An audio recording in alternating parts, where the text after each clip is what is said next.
Hi, my name is Dr. Annaliese van Diemen. I'm the Director of the North Eastern Public Health Unit, and I'm going to talk to you about measles today.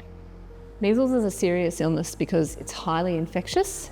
It can cause severe pneumonia, and it can also cause encephalitis, so inflammation of your brain.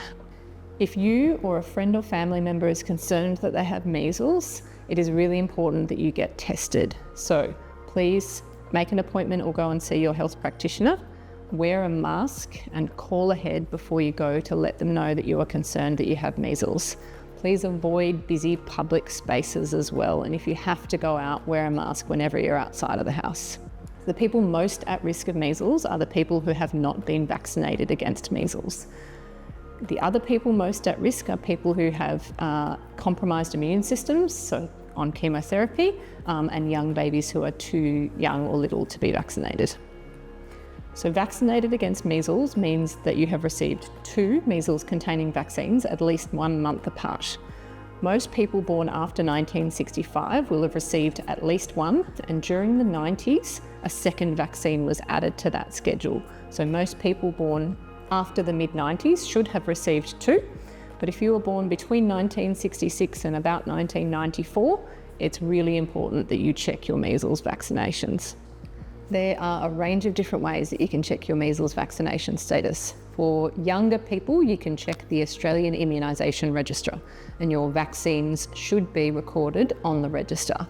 For people who are older, like me, you can check your baby books or the immunisation records that your parents will have been given when you had your vaccinations.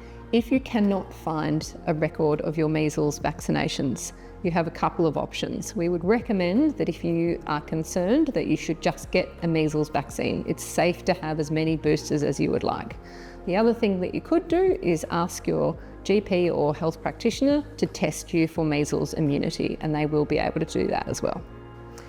So the measles vaccine is actually one of the most effective vaccines that we have. We know that 99% of people will be covered for measles if they've had 2 measles-containing vaccinations, but as we know, nothing is 100%. 1% over a large number of people is still a decent number of people in our community who may be susceptible after having 2 vaccines. However, people who get measles after 2 vaccines tend to be much less unwell than people who are unvaccinated totally.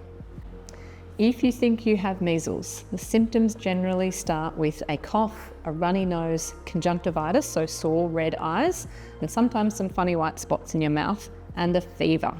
After a couple of days, a rash will develop, usually starting on the face and spreading down to your neck and body. Sometimes it might start on your body and spread up. So an exposure site is a place where a person or multiple people with measles have been whilst they were infectious. You can find out where the current exposure sites in and around Melbourne are by looking up the Department of Health website or looking at the Chief Health Officer alerts that are sent out about measles. If you have received a letter saying that you're a contact of measles, that means you've been exposed to measles and you may well develop symptoms. If you develop any of the symptoms in the letter, cough, runny nose, fever, rash, please seek medical attention immediately. Call ahead before you go and wear a mask whenever you are outside of the house, in particular going into a medical facility. It is safe for pretty much everybody except pregnant women to receive a measles vaccine at the same time as other vaccinations. So if you're off to get your flu vaccine or a COVID booster, please have a talk to your medical practitioner about whether you should be getting a measles vaccine at the same time. To learn more about measles and what you can do, please head to the website here.